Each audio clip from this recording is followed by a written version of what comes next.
Tonight, join us to celebrate 1 year of the Local Live. The hosts: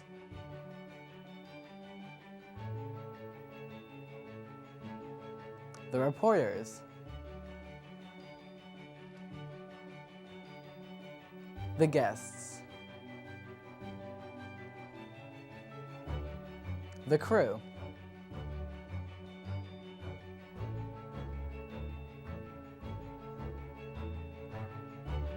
without these people, there'd be no Local Live. Good evening, I'm Andrey Gordon, and I've been a crew member on the Local Live since the beginning.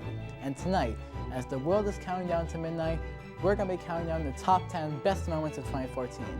This is the Local Live New Year's Eve special. Tell us what you think. In person, over the phone, online. Watch and hear yourself on TV. You tell us, we air it. This is the Local Live.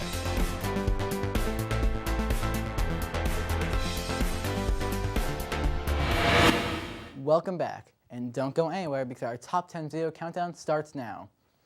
The ranking you're about to see has been chosen very carefully by our producers. They took into account how many views that the video had on YouTube and the importance to our community. So video number 10 was done by our host and also reporter Erica Lynn. Want to take a guess? Without further ado, let's watch the New Rochelle Humane Society Holiday Pet Portrait Story. I'm Erica Lynn. I'm reporting from outside the New Rochelle Humane Society, where they're featuring 2 fundraising events celebrating this holiday season. One of those today is the Holiday Portraits of Your Pets. November kicked off the Holiday gift shopping, along with other events that feature Christmas stockings, throw pillows, handmade scarves and sweaters, all for your little fur baby. Dana Rocco. It's our annual holiday photo fundraiser. Last Sunday and this Sunday we've had Santa come and do holiday-themed photos, though we've done Hanukkah-themed photos also. And there's a chance for families to come with their pets and get pictures. It's a great, fun event. Some showed up dressed to impress and ready to go, while others weren't so crazy about the man in red. My name is Liza Margulies, and I do a lot of photography for local animal shelters and animal causes. That's great. Do you volunteer your time? I volunteer all my time for this, yep. I love it. It's just a passion. The cost is only $20, and after signing in, you get a 5x7. Where does the money go? Does it go towards volunteers, medicine? A lot of our expenses lately are medical. We spend a lot on medical needs for various pets that come in. Just for instance, yesterday we had a tiny little kitten came in very, very sick. It's going to need a lot of TLC and a lot of medical care to get him ready for adoption. One of those is Muppet. She came in about a month and a half ago from a neglect case. So the cops got called to a domestic dispute at a residence and found her there. She couldn't walk. She had, she had tumors all over her legs. So when they brought her here, we immediately brought her to the vet.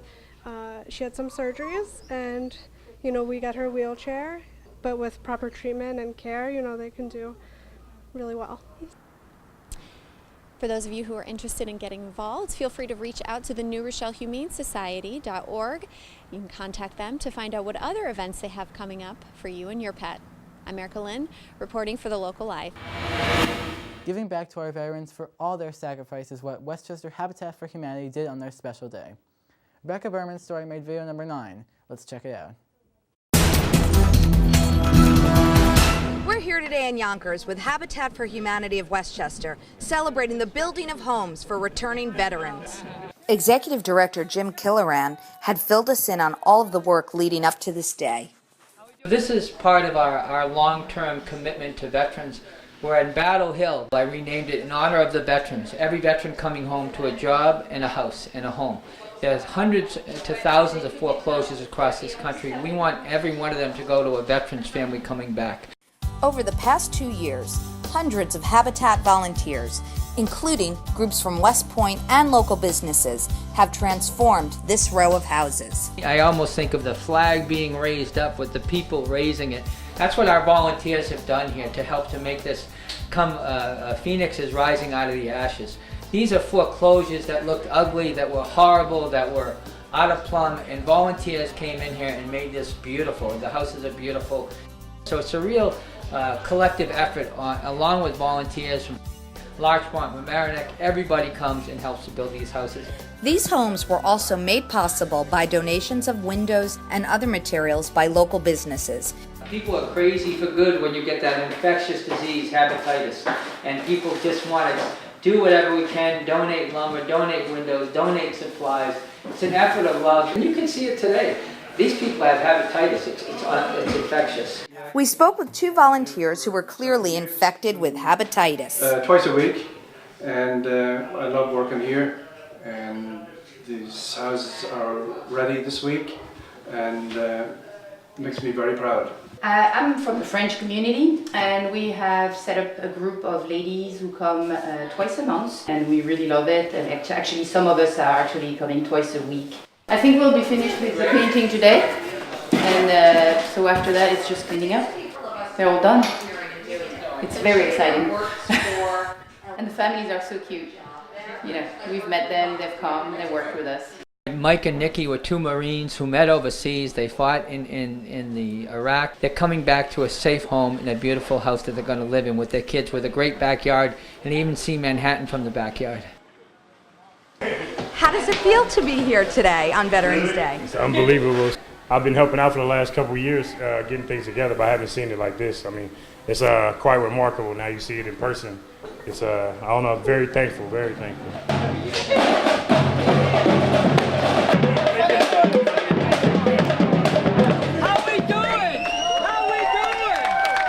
We are blessed today to have West Point cadets, blessed today to have veterans who went to Iraq and Afghanistan, blessed today to have Vietnam veterans here, blessed today to celebrate home ownership, to change the history of these families' lives.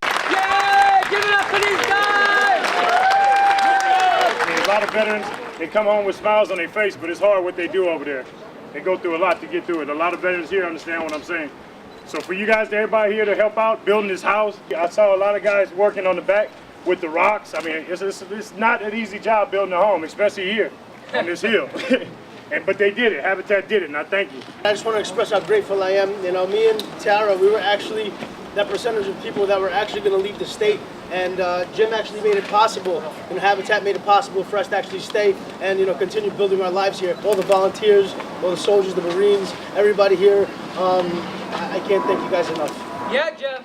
Killoran wasted no time rallying the troops for the next Veteran Home Project. Beautiful, this building. It's going to be beautiful. Get working on it. We need your donation today. Infected with hepatitis, this is Rebecca Berman for the Local Live. This next video is my personal favorite.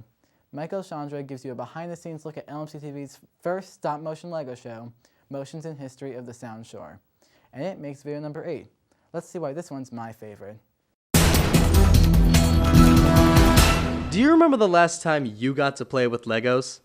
Today, we're going to be talking with Andrey Gordon, a volunteer for LMC TV and the co-producer of their very first stop-motion Lego show. Behind me, we're going to be getting the brick-by-brick first look at his project, Motions in History of the Sound Shore. Back in December 2013, Motions in History of the Sound Shore started as an initiative from LMC TV producer Dina Schumacher. It came with the goal of showing the history of a community in a fun and exciting way for kids, and what better way than to show it through Legos?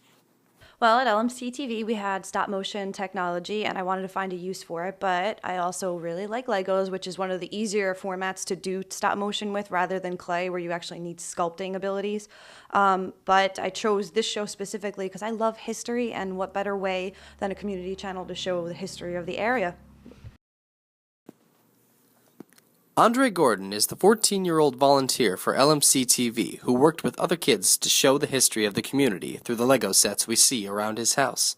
With striking detail and some special guest voice actors, Andrey brought history to life, brick by brick, to make this show.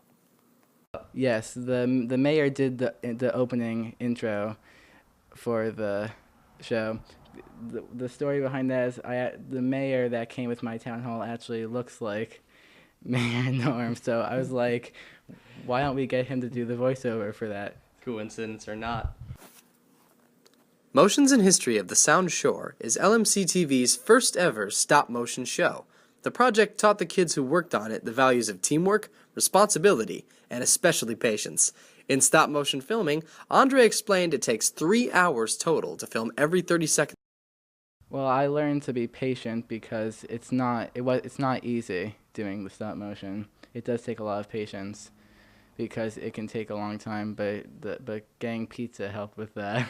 After this is over, do you think that you might be ready to produce your own show? Yes, I am preparing to produce my own show. We started filming this past summer. And it's the show will be called The Rascal, and hopefully it'll be coming out in the next year or so. Stay tuned tonight to the end credits of The Local Live if you want to catch the premiere of Motions in History of the Sound Shore. For The Local Live, I'm Michael Chandra, signing off. Continuing with our ranking, Mamaroneck Block Party makes video number 7. Our host and reporter, Anthony Carlo, reports. Let's roll the tape. What better way to spend the summer night than to party? That's right. I'm Anthony Carlo, and I'm in Mamaroneck where the Town Recreation Department is treating their community to a block party. Live music, family fun, and bouncy castles for kids are a few of the things that the night promises, and you can bet I'll be enjoying each one of those things, maybe even the bouncy castle.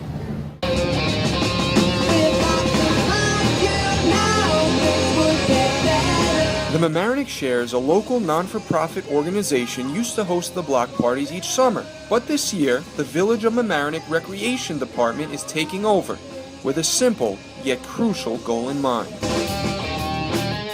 We're here to really celebrate summer, bringing families together. It's a fun-filled night. We really just want everybody to kick back and have a great time. I know Mamaroneck Shares did a wonderful job. The Village stepped in this year. We look to continue this for years to come, as many times as we can bring people together. And the Superintendent of Recreation is certainly providing many ways to kick back.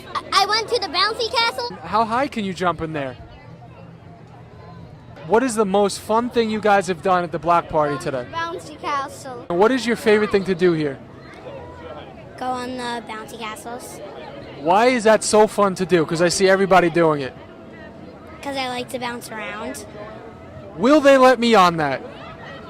Maybe. Will you let me go on this jumpy thing? Oh, sure, definitely. Let's do it right now. Come on, let's go. All right, let's go. After all the hype, I just had to try it. Way too much work. And now it's time to hit the dance floor.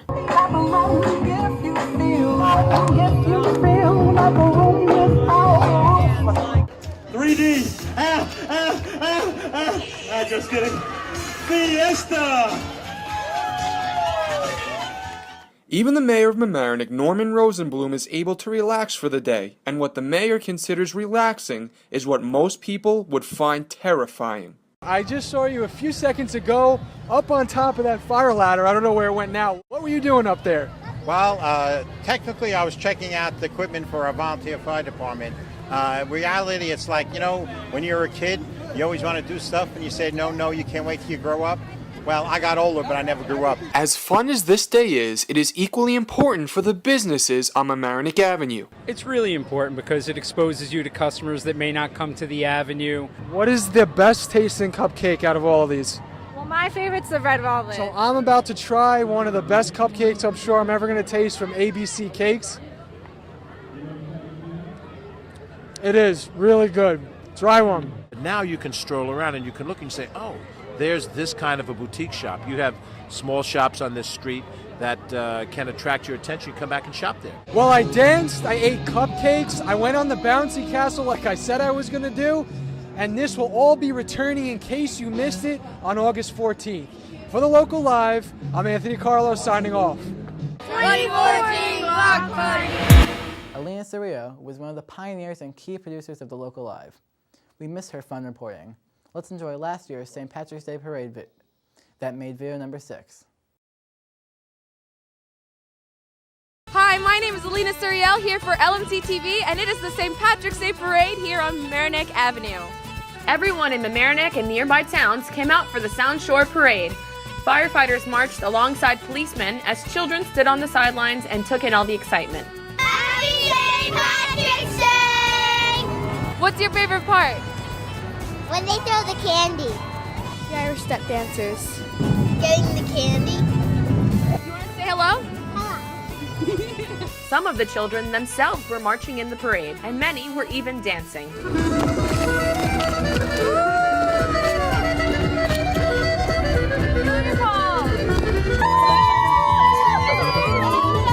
Happy St. Patrick's Day! The Hendry School of Irish Dance performing in the Mamaroneck Avenue St. Patrick's Day Parade. As we continued, we found more than a few people who were big fans of LMC and the local live. LMC TV, we love you. The Village of Mamaroneck Fire Department, we love you guys. Hi, LMC TV. Hello. Welcome to Local Live, the hottest program in the Village of Mamaroneck, with the hottest interviewer. Yay! Happy St. Patrick's Day. Afterwards, all those who took part in the festivities gathered at Harbor Island to decompress and indulge in a few hot dogs. Happy St. Patrick's Day! The best part of the parade was getting to see all of the people standing and all of the little girls like waving and wanting a crown, and they were just really adorable. I had a great time. You know, this is the second year I was able to do the color commentary from in front of our Tusos with Pat Bertaw and Jackie. It was terrific. It's a great day for Mamaroneck. Everyone is Irish today. Todo el pueblo es Irish hoy, and we want to say blessings to everybody. And we love LMC TV. What was your favorite part of the parade? The men in uniform. For the Local Live, this is Alina Suriel signing off. Now we're going to take a quick break, but don't go anywhere because there are only 4 videos left until our #1 video of the year. We'll be right back. Hello there. We here at the Local Live want to be your main source for staying current with news happening in the Larchmont Mamaroneck community. With that in mind, we'd like to take the time to establish what the Local Live can and can't do.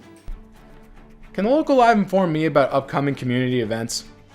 Yes, we'll let you know about all the upcoming parades and fairs and have coverage of it to watch in case you missed it.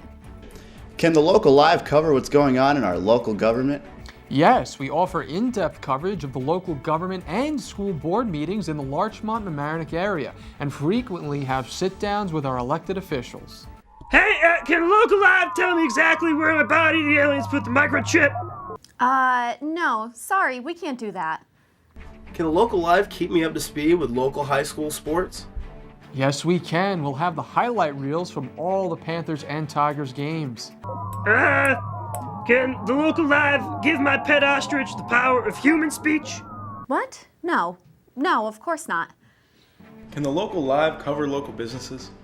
Yes, we can. We've done profiles of numerous local businesses and we'll cover more in the future.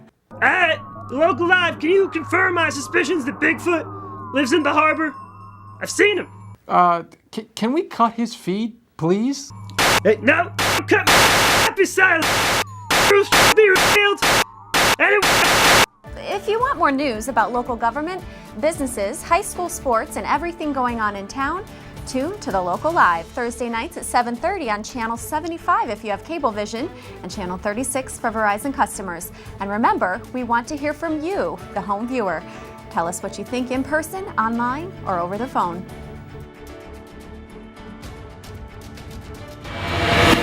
Welcome back. The following video highlights the achievement of students from our community. With 248 views on YouTube, Don Julian's report on the first science, technology, engineering, and math at Homix Middle School made video #5. Let's check it out. I'm in front of Homix Middle School for the STEM Alliance Science Fair, where the mathematicians, engineers, and scientists of the future are showing off their exhibits today. How can we make robots that make art? My experiment was to make a robot, and it was supposed to be attracted to the brightest light in the room. You can either go to the 2 CAD systems that we have, Tinkercad or Rhino, where you can create your own design and make it unique. It's harder than it looks. Approximately 2,000 students, parents, and professionals assisted in celebrating the sciences last May 3rd. STEM stands for science, technology, engineering, and math. And the exhibits based on these subjects were not only interactive and accessible, but most importantly, they were fun. Organizers stressed the value of exploring and learning in new ways. The cognitive skills of problem solving, creating, designing, taking something that doesn't exist and making it, those serve you across disciplines. This is the exact kind of event we need to have to encourage people, and especially to encourage young women to go into these fields, because historically they have not been well represented in these fields. I was really impressed. There are a few roller coaster exhibits. And so they build something that sort of is like a roller coaster, but they have the mathematical calculations for speed, for momentum, for velocity. According to the Program for Student Assessment's 2012 report, the U.S. ranks 36th in math and 28th in science out of 64 countries from which data was collected. Additionally, China is not only number 1, but has 3 cities in the top 10. However, the students at this fair are working hard and seem to be proving there is hope for the future. My bristle bot here is made out of bristles and it spreads the paint from the paper. Just put the cylinder over the paint and turn it on, and we will have a spin art like it up. That's how you get. The exhibits even brought out the kids and the adults. I just did the speed and pitching. I was the fastest in my age group. There's so many different things. The nerdy derby with the little race cars and all of the different projects I've seen. Just a fantastic day. I'm very impressed with what a lot of these children have done here today. It's preparing our kids for the 21st century world, where it's a very small world now. Everything's all interconnected. So as Americans, we want to stay on the cutting edge of technology, and this is fostering that. From energy-efficient homes that run on solar power to interactive tutorials on the latest in Google Glass technology, the exhibits at the STEM fair show the promise of the students involved. I just set a goal for myself, and I challenged myself, and I think that's pretty much all that matters. This is Don Julian, reporting for The Local Live, signing off. Our next video is a little bit scary. Don't tell us we didn't warn you. Ranking in 4th place, let's watch The Haunt at Rocky Ledge by Michael Chandra. TV, we believe that you're never too old to be scared, and we seem to share that opinion with the owners of The Haunt at Rocky Ledge, a 5-season haunted trail in White Plains. Who is ready to be scared? That'll do. The Haunt at Rocky Ledge is more than your average haunted house, but is a full haunted trail in White Plains, celebrating its 5th season of scares.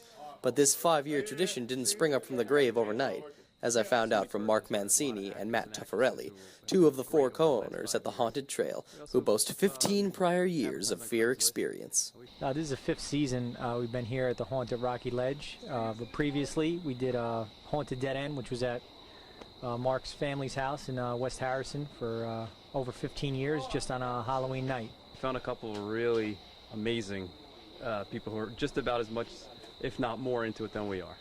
So that's we've been pretty fortunate. What do you think you guys love most about this? I just love the scare. And about you? Same thing. Never gets old. Before Haunted Rocky Ledge, we had a one-night event in Silver Lake called the Haunted Dead End. We did that about 15 years until we had an opportunity for this property. This property wasn't used during the fall, and we worked out a deal, and we're here. This is our 5th year, and we're excited. That's not the only story behind the trail, however. The Haunt at Rocky Ledge is a fully immersive Halloween experience with a rough cast of 40 people working around the clock after Labor Day in preparation, though the co-owners begin preparing the trail itself in May. The cast itself is made up of committed actors as well as gifted makeup artists that bring the horror to life for the 25-minute walk, with this year's story theme being a zombie disaster.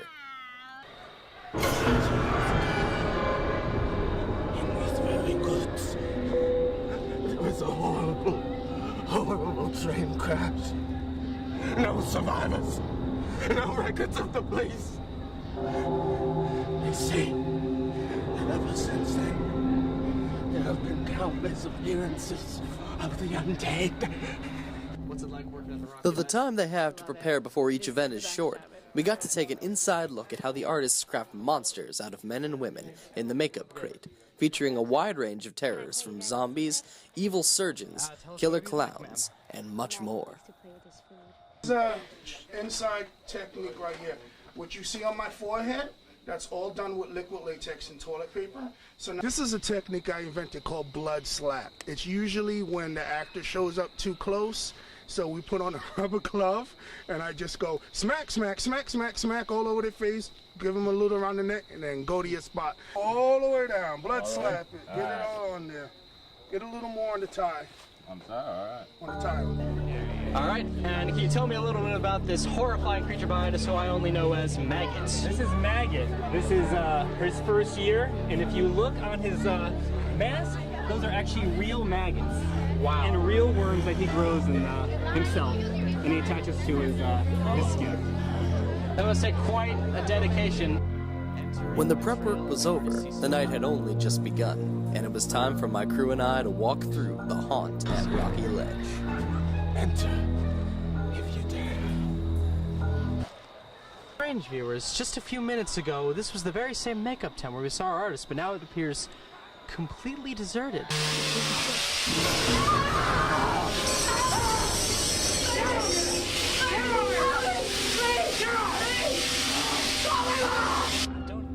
Throughout the walk, the cast had pulled together to create the full illusion of a believable terror that I will never forget.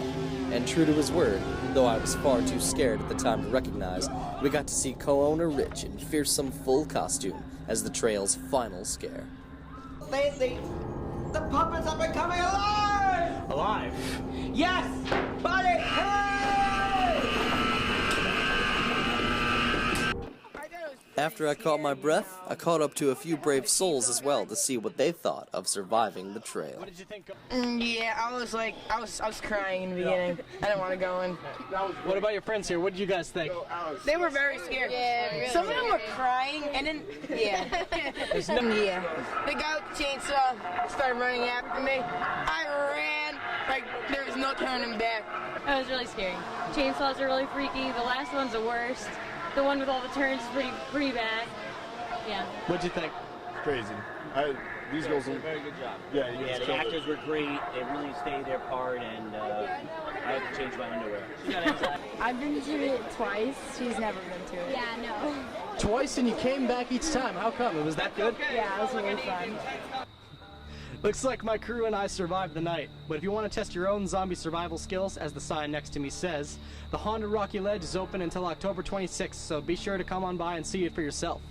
For the Local Live, I'm Mike Chandra, signing off. Who hasn't heard about Sal's Pizza? This year they turned 50. Ranking in third place, let's learn about the history of Sal's Pizza in the heart of the village of Mamaroneck. Pizza is America's favorite food, and I'm here today in the village of Mamaroneck to taste Sal's legendary pizza in honor of their 50th anniversary. Sal's first opened for business in 1964. Stephen DeRose, one of Sal's 3 sons, took us back to the early days. This picture here, my father Sal, when he first opened in the original location 2 doors down. This is the original oven, which we still use today. This picture here is when they moved over to this location. The original price of the slice was 20 cents. In this picture, it seems to be a few years after that. A pie is $2. The good old days. Yeah, and so this picture here is Pat, he still works here. I guess this is late 70s, and this is maybe last year. Pat still works here. He's been here for 37 years. Sal, who has counted former Yankee manager Joe Torre among his legions of loyal customers, is now retired, and the pizzeria is now in the experienced hands of his 3 sons. As far as me and my 2 brothers, we all started working here as soon as we were allowed to, so around 13, 14 years old. So I guess you got pretty good at a young age at making pizzas. Well, I actually don't make pizza. My brothers both do, but I refuse to learn how to make pizza. I'm more of the business end of the business. To celebrate their 50th anniversary in Mamaroneck, the DeRosa family hosted a giant block party on Mamaroneck Avenue this past August. We had several thousand people here. We gave away 50-cent slices, just salad pizza, Sicilian and regular, for the duration of the party. We had an inflatable obstacle course outside. We had a mobile arcade for the kids. We gave away T-shirts. We gave away sausage and pepper sandwiches, Italian ices, hot dogs, and the line extended down the block to about O'Neill's for about 3-4 hours. I, Norman Roseboom, Mayor of the Village of Mamaroneck, hereby declare that August 24th, 2014 be officially recognized as Sal's Pizza and Sal DeRose, Teresa DeRose, Salvador DeRose Jr., Stephen DeRose, and Michael DeRose Day forever now in the Village of Mamaroneck, ushering in the next half century of dedication to service and family. We were honored. My father built a great business, and we wanted to give back to the community, and we were honored that so many people showed up to celebrate with us that day. What is it that draws customers to Sal's year after year? We were known for the best Sicilian in this area and a little further reaching. We were named on a top 100 list in the country for having the best Sicilian. Very proud of that. Old family recipe. The Sicilian is to die for. If you're in here and a fresh Sicilian comes out of the oven, you have to try it. It's the best. Oh, I always get their Sicilian because it's not too thick. It's perfect, nice and crispy. It's delicious. Well, I've been coming here since I was 13 years old. I'm originally from Mamaroneck. I live in White Plains now, and still, no matter what, I come all the way down to Sal's to get my Sicilian pie. I think it's the best ever made. From Sal's Pizzeria in the Village of Mamaroneck, this is Rebecca Berman for the Local Live.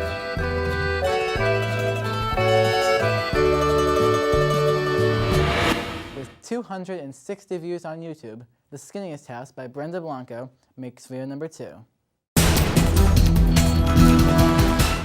Class came. Ida Santangelo has a few titles under her belt, but if you ask her which is her dearest, I am the daughter of Mr. Pamphilo Santangelo. Her father, an Italian immigrant, purchased the parcel of land in Larchmont, Westchester, where the house in the middle and the two on the side stand. He shared a small piece with the Seeleys, an African-American family who then built this 10 feet wide and 39 feet long skinny house. The house was built during the Depression. She moved to the area with her family in the late 20s. She was 8 years old. And we were like one big family on this street. That atmosphere influenced her to help others. When I was much younger, then I raised 4 foster boys for 18 years. Going through a collection of articles about the house, she tells us that she also took care of her daughter Nancy Picarello, the skinny house next door, and helped the community. I worked in community action program as a receptionist. I helped a lot of people. Today, it's she who asks for help. Oh, here's some pictures. The skinny house, considered today a local landmark, is infested with termites. Walls and floors are damaged. The price to fix it is beyond her reach. They estimate that over $500,000 are necessary to save the skinny house. The house can fall apart at any minute, but she has reasons to keep visiting. Well, I know it's dangerous, but I just want to go in for a minute and look around and remember the good times. To avoid thinking so much about the house, she works on puzzles, plays cards. My sister's 90. But at the end of the day, the house takes over her life again. I'm thinking, where are my golden years? Because now I have this on my shoulders. She contacted the Historical Society of Westchester, but no help has been provided. If nobody comes to the rescue, she asks that people at least remember what her family and this little house once stood for. How one man helped the other, and they were not of the same ethnic group. For the cookies and... For the moment, this 91-year-old woman will take another look at the house she enjoyed as a little girl. For the Local Live, I'm Brenda Blanco. And finally, our #1 video is brought by Local Live associate producer Matt Sullivan, whose video reached 1,496 views on YouTube. Here is his feature on the Westchester Civil Air Patrol. We're here at Westchester County Airport with an organization that truly believes the sky's the limit.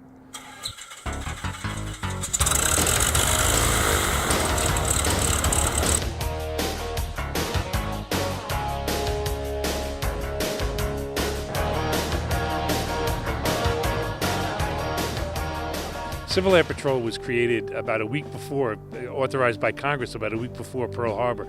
They realized that the military assets were going to be sent overseas, and that the coasts of the United States would be vulnerable, and they enlisted the civilian pilot corps, and they mandated that they would be a part of the military as an auxiliary. In fact, they flew coast patrols all during the war. Civil Air Patrol is actually credited with having sunk several German submarines off the East Coast. Civil Air Patrol does probably 90 to 95% of the inland search and rescue for the Air Force. And our missions today, by and large, are Homeland Security and FEMA missions, emergency services, cadet programs, and aerospace education. And really, it's really a great program for the cadets, and that's what we're doing here today, is we're going to take a couple of cadets on what's called an orientation flight. So we get them up in the air, we actually get them to fly the plane a little bit, and get them, kind of excited about flying and maybe pursuing a career in aviation. Civil Air Patrol's been something in my family for a long time. I grew up around it and never joined. I have a 14-year-old daughter now, and it was a great opportunity for her. We took her to a couple of meetings. She fell in love with it. I'm always taking her there to the meetings. I kind of fell in love with it, so here we are together. Everything we learn and everybody here is like a family, so we all get along. It's just an amazing time we have. Can you guess which Village of Mamaroneck trustee is in the Civil Air Patrol? I'm a cadet programs officer for the Southeastern group that covers Westchester, Dutchess, and Putnam. I oversee the cadet program for those 3 counties, which covers, I believe it's 4 cadet squadrons with about 140 cadets. Do you have a nickname when you're in the sky? Are you a Maverick or a Goose? My call sign is actually Ratatouille. Well, Ratatouille, you could be my wingman any day. I appreciate your time, and it's been wonderful having you. Thank you for having me. If someone was interested in signing up, how do they do so? They can go on the website and they can contact any one of the commanders. We ask you to come to a couple of meetings actually to see if it's for you, okay? And then we sign you up and give you a membership application. Sounds easy. You may see me at your next meeting. I would love to have you. Reporting for the Local Live, I'm Matt Sullivan. We have reached the end of the special New Year's Eve edition. Remember that you can watch all our videos at www.lmctv.org. Also, you can write us at thelocallive@lmctv.org for any kind of questions. And if you want to volunteer like all the reporters you saw today, reach our producer, Cheyenne Navarro, at snavarro@lmctv.org. We will see you next year. Our first show will be on January 8th. For LMCTV and The Local Live, I'm Andrey Gordon. See you next time. The guest. Duh, I messed up. The music was supposed to keep playing. Our #1 video is brought by Local Live Associate Producer. Duh. Shake it out. I'm not going to get this one right because it's not written right. Remember that you can watch all our videos at Happy New Year!